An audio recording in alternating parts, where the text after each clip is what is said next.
In dieser Episode möchten wir Sie teilhaben lassen an einem Brainstorming. An einem Brainstorming zu mal einem etwas anderen Seminar oder auf Neudeutsch auch Webseminar bzw. Webinar. Vielen hängen natürlich diese ganzen Zoom und Teams und so weiter Meetings auf gut Deutsch gesagt zum Hals raus. Nichtsdestotrotz sind sie eine Möglichkeit, auch in schwierigen Zeiten oder auch in Zeiten, wo viel Termindruck besteht, Fortbildungsinhalte zu vermitteln und damit auch einen Mehrwert zu schaffen. Und ich brainstorme zusammen mit dem Physiotherapeuten, Heilpraktiker und Osteopathen Karl-Peter van der Vieven, wie wir denn einmal ein solches Seminar als Modell, als auch, wenn man so möchte, Generalprobe gestalten kann und was die Möglichkeiten dabei wären. Und ja, ich will Sie gar nicht länger auf die Folter spannen. Diesmal ist es kein tatsächliches Interview, sondern tatsächlich einfach ein Gespräch, ein Brainstorming eben, wie so ein anderes Webinar, Webseminar aussehen kann. Viel Spaß bei dieser Episode.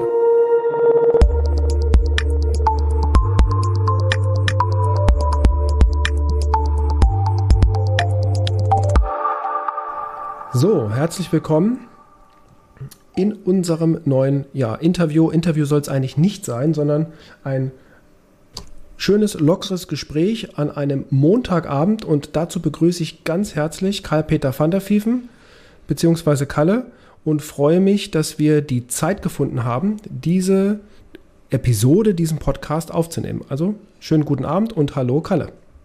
Hallo Patrick.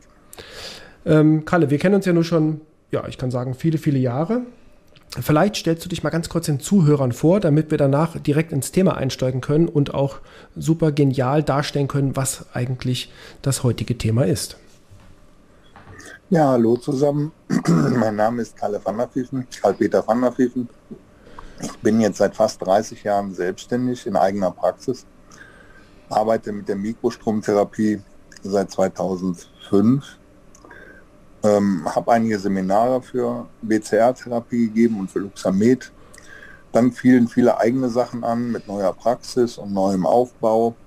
Haben wir uns ein bisschen aus den Augen verloren und jetzt haben wir uns wieder getroffen, der Patrick und ich, und haben uns überlegt, wie können wir sinnvoll was zusammen machen. Was hat uns früher gestört, was war das Schwierigste an unseren Seminaren. Dann sind wir übereingekommen, dass viele Leute einfach gedacht haben, wir können die Therapie, wir müssen in der Therapie eigentlich alles genau so machen, wie unsere Lehrer, die vorne stehen. Dabei soll eigentlich Therapie was Individuelles sein. Und auf der Schiene haben wir versucht, jetzt ein Seminar aufzubauen. Ja, das trifft es eigentlich ziemlich auf den Punkt, möchte ich sagen. Also das kann ich alles so auch unterschreiben. Wir haben echt coole Seminare zusammen gemacht. Wir haben ja diese ganzen Basisseminare damals, BCR-Basisseminare zusammen gemacht. Wir haben mit anderen Vertriebsgesellschaften auch in der Vergangenheit früher Seminare gegeben, auch Messen gemacht, Veranstaltungen gemacht. Und auf der Basis haben wir uns halt überlegt jetzt aus der Vergangenheit heraus, wie können wir jetzt einmal das Wissen aus der Vergangenheit transportieren in die neuen Herausforderungen, jetzt nicht nur was Mikrostrom und die Geräte betrifft, sondern ja auch die Herausforderungen, die Praxisinhaber haben, die Mitarbeiter haben im täglichen Umgang mit, ich sage jetzt mal, Geräten allgemein. Das ist ja nicht nur bezogen auf die Mikrostromtherapie, kann man ja adaptieren, auch auf andere Bereiche hin. Und das fand ich eigentlich ein cooles Thema und eigentlich auch das, was mir so aufgefallen ist, wenn ich mir die Zuschriften ansehe auf Basis der Podcasts, die ich gemacht habe in der Vergangenheit und auch auf der Basis der alten Seminare und auch der Webseminare, die jetzt liefen. Und da sind wir auch schon bei einem der Hauptkernthemen. Es wird wieder ein Webseminar geben. Auch dieses Jahr werden wir es leider einmal aus zeitlichen und auch organisatorischen Gründen einfach nicht schaffen, ein Präsenzseminar zu machen, auch wenn sich das viele gewünscht haben. Und ich glaube, das Thema Webseminar ist für den einen, die andere sicherlich in gewisser Form ein rotes Tuch. Wie hast du das jetzt die letzten 1,5 Jahre erlebt für dich, Kalle, das Thema Webseminare allgemein? Ja, in meinen Fachbereichen Naturheilkunde, Osteopathie gab es auch nicht viele Live-Seminare. Man war praktisch gezwungen, auf Webseminare zurückzugreifen, wenn man was Neues lernen wollte oder mal irgendwo anders was wiederholen wollte. Ich mag Webseminare nicht besonders, weil ich kann mit Zoom oder anderen Websachen niemand einrenken, niemandem helfen. Ich könnte ja irgendwas verordnen, aber ich kann niemanden manuell therapieren. Deswegen freue ich mich auch, wenn die Live-Seminare wieder anfangen, so wie jetzt. Unsere ersten haben wieder angefangen. Und dann haben wir uns eigentlich überlegt, weil eigentlich die meisten Therapeuten mögen keine Live-Seminare, mögen keine Online-Seminare. Wie können wir die ganze Sache ein bisschen schmackhaft gestalten? Wie können wir die Leute dazu bringen, ihr eigenes Wissen zu zeigen und nicht zu glauben, ich muss den Lehrer oder den Dozenten nachmachen? Okay, denn die Leute kommen ja in jede Praxis, weil der Therapeut ja seine Therapie gelernt hat, aber er hat einen individuellen Stil aufgebaut. So, der Therapeut, der da steht, ist er selbst. Der ist nicht Patrick, der ist nicht Kalle, der ist nicht Matthias, der ist ja er selbst. Und er hat ganz alleine jetzt dieses Problem zu lösen. Und dann wird uns natürlich interessieren, wie heißt das Problem und was hast du gemacht, ja, um es zu lösen. Dann bin ich irgendwann mit Patrick zusammen auf die Möglichkeit gekommen, ein Superheldenseminar zu machen. Wir verkaufen die Therapie einfach mal wie ein Superheld. Ja? Du hast die Chance, Licht, Frequenz, Mikrostrom aus deinen Händen zu schleudern und dein Problem des Patienten zu lösen. Ein ganz neuer Therapieansatz. Ja, finde ich auch. Das ist einmal eine super geniale Einleitung natürlich für ein Thema. Und ich finde, was ich ja gerne mag, das sind einfach pragmatische Ansätze. Deswegen hat mir die Idee auch so gleich super gut gefallen. Und das ist ja auch das, wo ich sage immer, das habe ich ja auch in den Büchern, in den Skripten, die ich geschrieben habe, versuche ich das immer zu propagieren. Es geht nicht darum, eine Copy-and-Paste-Therapie zu machen, weil das wird einfach in vielen Bereichen nicht funktionieren. Das widerspricht jedweder Logik am Ende. Denn es geht ja darum, im Endeffekt das Werkzeug, hier ist es jetzt der Mikrostrom, aber wie gesagt, das kann man auf jedwede andere Bereiche auch duplizieren. Ich nutze das Werkzeug mit meinem eigenen Know-how oder wie du es gesagt hast, Kalle, finde ich sehr cool, mit meinem eigenen Stil. Jeder hat verschiedenste Ausbildungen, Fortbildungen. Der eine ist Osteopath, der andere ist noch Heilpraktiker, der andere natürlich Manualtherapeut, Chiropraktik und was es da nicht noch alles gibt, bis hin in den TCM-Bereich hinein. Da kann man ja noch viel weitere Sachen aufzählen. Akupunktur ist zum Beispiel auch ein großes Thema. Kann man die frequenzspezifische Mikrostromtherapie gerade super genial mit kombinieren. Die Triggertherapie haben wir ja in der Vergangenheit auch gemacht mit Dr. Bauermeister zusammen. Also es gibt so viele verschiedene Ansätze und was mir halt auffällt, ist so ein bisschen dieses Scheuklappenverhalten. Weil am Ende habe ich jetzt hier ein Gerät, das kann ein Gerät XY sein, das kann die Stoßwelle sein, das kann aber auch ein Mikrostromgerät sein und dann stehe ich halt da, jetzt habe ich hier eine Anleitung, da steht drinne, da kommt ein Patient mit Knie, jetzt mache ich Knie, weil es da so steht. Aber vielleicht oder oftmals, gerade bei chronischen Verletzungen, ist es ja nun mal so, dass das Knie vielleicht nicht der ursächlichste Ansatz ist im Behandlungskonzept. Ja, also so versuche ich das jetzt mal laienhaft darzustellen. Und darum geht es auch am Ende, ob das jetzt ein Superheldenseminar ist, das ist die Headline, aber es geht ja darum, eine Philosophie zu verpacken, weil am Ende die Philosophie dahinter, wenn man damit arbeitet, eigentlich den durchschlagenden Erfolg auch bringt für den Patienten. Und das ist ja das, wo wir darauf hinaus wollen. Weil am Ende ist es so, da gibt es ja das klassische Beispiel, wer sich im Baumarkt einen Hammer kauft, der sieht nur noch Nägel. Ja, er sieht jedes Problem oder jede Sache, die er macht, nur noch als Nagel. Nur man kann natürlich das auf der einen Seite richtig einsetzen, man kann es aber auch falsch einsetzen. Und ich glaube, dass da ganz, ganz wichtig ist, eben diesen Ansatz der Zielsetzung, das wird auch, glaube ich, ein großes Thema werden in dem Seminar, dass wir sagen, wir wollen auf das Thema Zielsetzen eingehen. Da kennt jeder, das ist ja auch schon ausgelutschter Hut, diese SMART-Regel, ja, spezifisch, messbar und so weiter. Aber am Ende, wenn wir uns das mal ansehen, was Zielsetzungen eigentlich bedeutet, ist es recht interessant, weil ich den Patienten dann wiederum auch auf eine andere Art und Weise rein psychologisch und kommunikativ mit bestimmten Mustern einfach abholen kann. Und ich glaube, auch das ist extrem wichtig, unabhängig des therapeutisch-medizinischen Kontextes dahinter. Wie ist das für dich in deiner täglichen Praxis, gerade mit dem Patienten, gerade so das Thema auch mal an Zielsetzungsmodellen und so weiter zu arbeiten? Ja, ich meine, die meisten Patienten kommen in meine Praxis und sagen, ich habe dies, ich habe das, ich habe jenes. Der Doktor hat gesagt, hier hast du eine CD, hier habe ich Bilder. Der Patient sagt mir alles, was er hat. Aber er sagt mir eigentlich nicht, was er will. Eigentlich steht aber auf jeder Stirn, mach das weg. Ganz egal, was das ist. Der Patient kann mit der Diagnose nicht viel anfangen. Was ihn stört, sind seine Schmerzen oder Beschwerden, die er hat. Ja. Und das ist am Ende auch das Einzige, was ihn interessiert. Ich soll die Beschwerden wegmachen. Und dafür muss ich mir dann halt oft wirklich was einfallen lassen. In dem Moment bin ich ganz auf mich alleine gestellt und stehe dann da und muss versuchen, bestmöglich die Therapie zu machen und möglichst viele Zusammenhänge, die irgendwo versteckt sein könnten, zu erwischen, damit es ihm besser geht. Und das ist manchmal nicht immer einfach, aber irgendwann habe ich angefangen, meine Therapieform ein bisschen zu koppeln und damit zu spielen. Die ganze Therapie ist bei mir eigentlich wie ein Spiel aufgebaut. Dabei helfen mir die Lichtelektroden oder Handelektroden oder einfach meine Finger. Ja? Und dann hatten wir ja diese Idee, was uns gestört hat. Und ich kann aber auch sagen, das habe ich immer gerne getan. Und ich kann sagen, ich habe früher eigentlich immer gerne Superhelden-Comics gelesen. Alleine, weil meine Mutter gesagt hat, ich müsste diesen Mist nicht lesen. Da wird nicht draus mehr werden. Ja, ich fand es faszinierend, wenn die Fackel ihre Flammen geschleudert hat und bei dem Eisernen aus den Fingern diese Leuchtstrahlen kamen. Ja, aber eigentlich machen wir ja nichts anderes.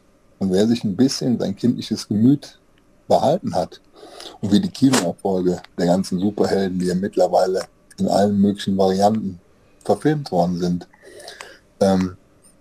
wie die Kinoerfolge zeigen, scheint eigentlich dieses Gräne nie ganz untergegangen zu sein, weil es scheint viele Leute zu faszinieren. Viele Leute wünschen sich auch, sie hätten so Fähigkeiten, um die Welt zu retten. So Fähigkeiten brauchen wir jeden Montagmorgen und die anderen Tage auch in der Praxis, um Resultate zu erzielen. Ja. Ich denke mir, der Ansatz ist mal ganz anders und geht auch ein bisschen vom todernsten Seminar weg. Wird lebensernst genug, aber im Kopf kann man auch mal ein bisschen spielen. Und mit Spielen kriegt man eine Menge Erfolge. Absolut. Ja, das ist ja auch das, eben, dieses Spielen, gerade die Mikrostromtherapie, die BCR-Therapie lädt ja auch ein, einfach zu spielen, weil auf der einen Seite kann ich nichts kaputt machen, das ist ja schon mal der wesentlichste Punkt, und ich habe halt die Möglichkeit über diese facettenreichen Anwendungsmöglichkeiten am Ende, sozusagen meinem Spieltrieb, meinen Ausbildungsstudien, wie auch immer, gearteten Kenntnissen auch freien Lauf zu lassen. Und ich glaube, das macht es ja dann auch so spannend auf der einen Seite, aber, und das gebe ich auch zu, auf der anderen Seite auch wiederum so schwierig, weil ich eben nicht hergehen kann, wenn ich sage, ich habe eben das Beispiel Knie gebracht, wenn das Knie wehtut, kann ich das Knie behandeln, da wird ja auch sicherlich irgendwas entzündlich gereiztes irgendwo vorhanden sein, aber ursächlich und nachhaltige Erfolge zu produzieren, dafür darf ich natürlich entweder meinen Spieltrieb, meinen Kopf, meine wie auch immer gearteten Fähigkeiten einsetzen, und das ist auf der einen Seite ein Segen, aber auch Fluch gleichzeitig. So ist so mein Empfinden mit dabei. Wie ist das für dich so? Wie nimmst du das so wahr? Gerade, sagen wir mal jetzt, du hast gerade den Montag angesprochen. Jetzt war heute Montag. Ich habe heute Morgen einen Social-Media-Post gemacht, wo ich das WLAN-Kabel gesucht habe, was ich noch bis heute nicht gefunden habe. Also bis jetzt haben wir 21 Uhr, 21:28 Uhr. Heute Morgen um 8 habe ich das WLAN-Kabel gesucht und habe es noch nicht gefunden. Mal gucken, vielleicht finde ich es morgen. So der klassische Montag. Ich hatte bis 12, 7 oder 8 Anrufe von absoluten Notfallpatienten, die unbedingt heute noch einen Termin haben müssen und sich vor Schmerzen krümmen. Ja gut, man muss irgendwie versuchen, das Beste daraus zu machen und die irgendwann einzubauen oder im Laufe der Woche zumindest einzubauen. Ja, und dann habe ich auch mir weiter überlegt, so die Krankheiten, wir haben alles multimorbide Patienten. Die Kunden die kommen ja nicht mit einer Erkrankung. Die haben nicht ein Gelenk, was weh tut. Ja gut, hauptsächlich tut es Knie weh, aber die haben eine ganze Menge Ecken und Enden, was weh tut. Dann habe ich mir immer überlegt, ich war früher ein großer Spider-Man-Fan, bin ich immer noch. Da gab es einen Gegner, den Doc Ock, so ein Krakenmann mit zig Beinen, auf den er dann immer durch die Walachei gestaltet ist. Und so Krankheiten sind so ungefähr wie der Doc Ock. Mit den Krakenarmen gehen die von oben bis unten und können sich überall im Körper festsetzen. Und genau den Doc Ock muss ich entfernen, mit seinen ganzen Krakenarmen im Körper, die die Krankheit eigentlich festhalten und eingrenzen. Dafür ist die Mikrostromtherapie eine hervorragende Möglichkeit. Ja. Genauso wie die Osteopathie. Absolut, absolut. Gerade Osteopathie, wie ist für dich so die Kombinationsmöglichkeit Mikrostrom und Osteopathie? Ich meine, du machst, wie lange machst du jetzt schon Osteopathie? 15 Jahre auch. 15 Jahre. Ich finde Osteopathie faszinierend. Was mich an der Therapie immer besonders begeistert hat, war die Aussage von einem Lehrer mal, ganz egal, was ist, du kannst mit Osteopathie immer was tun. Egal bei was für einer Krankheit, du kannst immer was tun, du musst bloß richtig rumdenken. Zu dem Ansatz passt hervorragend Mikrostrom. Auch mit Mikrostrom kann ich immer was tun, ich muss nur richtig rumdenken.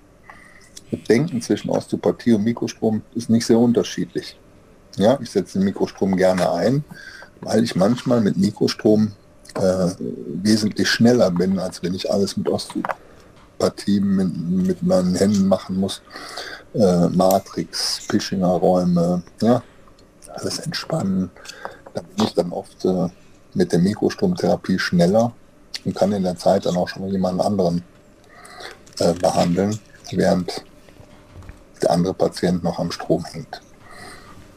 Ja, also so gesehen eigentlich eine hervorragende Unterstützung in der Praxis. Ne? Da sind wir eigentlich auch schon so ein bisschen bei den Themen, die wir uns vorgenommen haben für das Seminar. Also Headline ist, sei dein eigener Superheld in der Praxis, in der täglichen Praxis. Und es geht ja auch darum, wo wir uns bemühen werden, ja auch tatsächlich pragmatische und einfach umzusetzende Hilfestellung zu liefern. Ja, ich habe schon auch in den vergangenen Seminaren und Podcasts auch immer gesagt, dass jeder findet so irgendwo seinen eigenen Weg, haben wir auch gesagt. Jeder hat so seinen eigenen Spieltrieb und seine eigene Idee und natürlich seinen eigenen Background.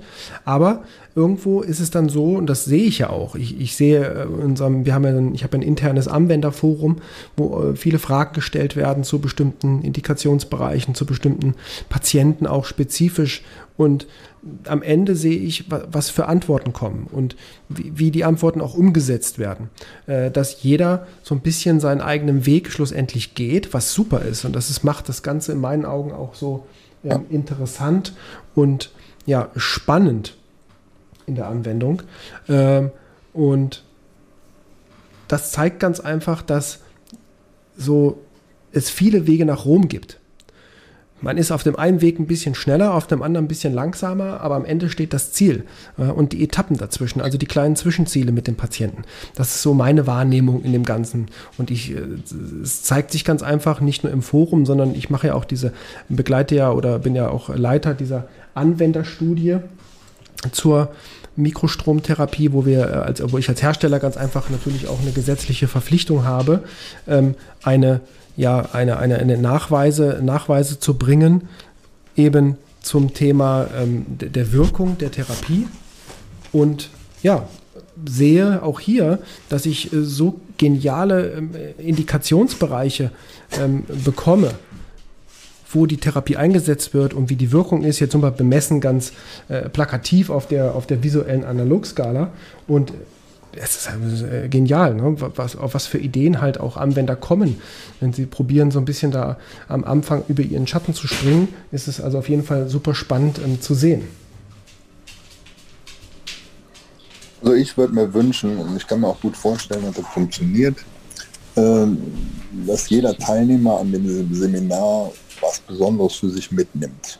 Also es geht nicht darum, dass wir unterrichten, du musst das und das und das machen. Es geht darum, dass Seminarteilnehmer sagen, ich habe das und das gemacht bei der und der Sache. Ne? Ja.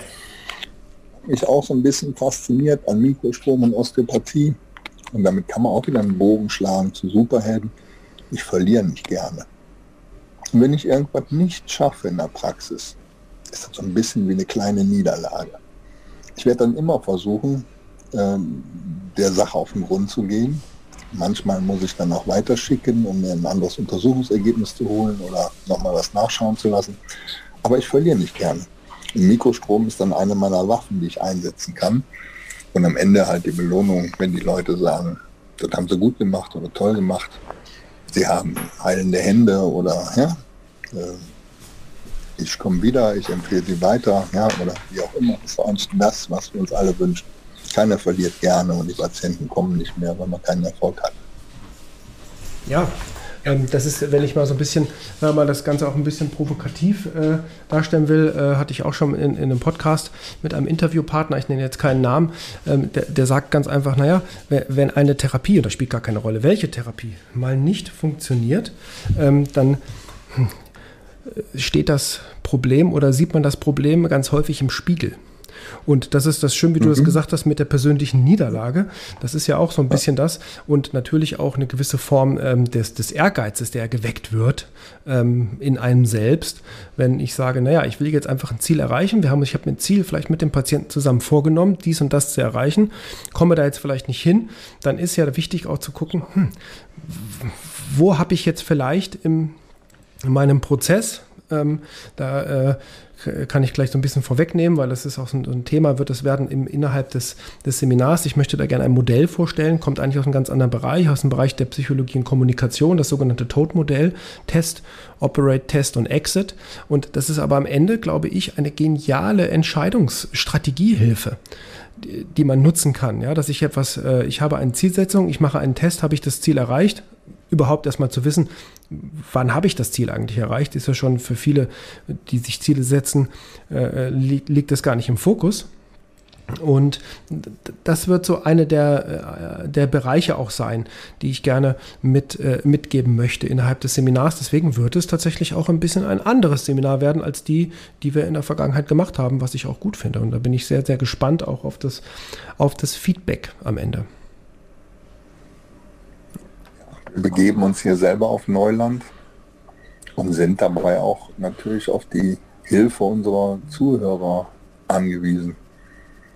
Ihr müsst jetzt mal schauen und uns so ein bisschen retten. Absolut, ja. Was kann man tun? Und das würde ich gerne auch als Input geben in dieser Podcast-Episode, nämlich, dass Sie als Zuhörer, wenn Sie interessiert sind, an dem Seminar teilzunehmen, das Ganze wird in den nächsten Tagen auch veröffentlicht, die Anmeldung wird veröffentlicht, das wird über Zoom stattfinden, für die meisten kennen Zoom ja und wenn Sie Ideen haben, wenn Sie Input haben im Vorfeld, wäre das natürlich perfekt, weil umso gezielter können wir uns halt auch auf Ihre Wünsche, auf Ihre Ideen einfach einstellen.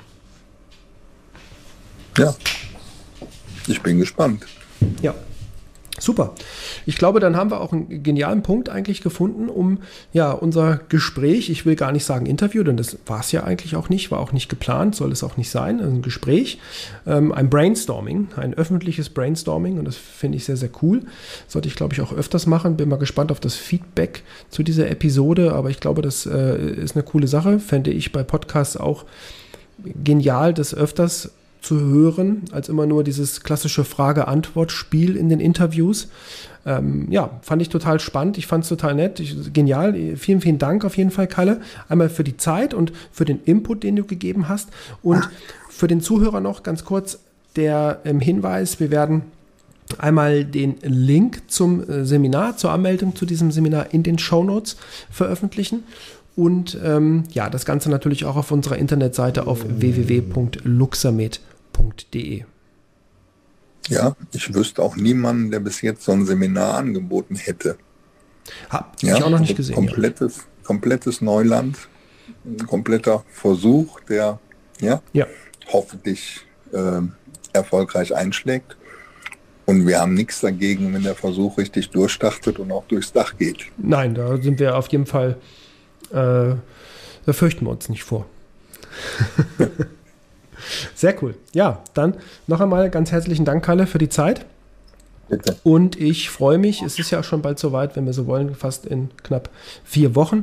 Wir sind also knapp dran mit der Vermarktung. Aber das nochmal vielleicht als Abschluss, das ist halt auch bei Webseminaren, finde ich, einer der Vorteile. Ne? Du brauchst keine Anreise, du hast keine Hotelbuchung, die du machen musst und so weiter. Du setzt dich an dem Seminartag an deinen Laptop, an dein iPad oder an was auch immer und kannst teilnehmen. Ja?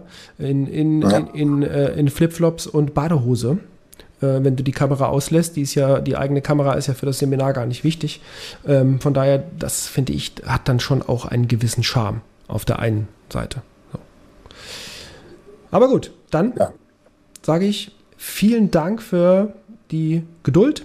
Ich hoffe, wir haben schon so ein bisschen ein bisschen Neugierde geweckt und so ein paar spannende Teaser zu unserem Seminar liefern können und ich freue mich auf viel Feedback auf diese Podcast-Episode und natürlich auf eine rege Teilnahme in unserem Webseminar und sage vielen Dank und noch einen schönen Abend, guten Morgen oder wie auch immer oder wo auch immer Sie unseren Podcast und wann auch immer hören.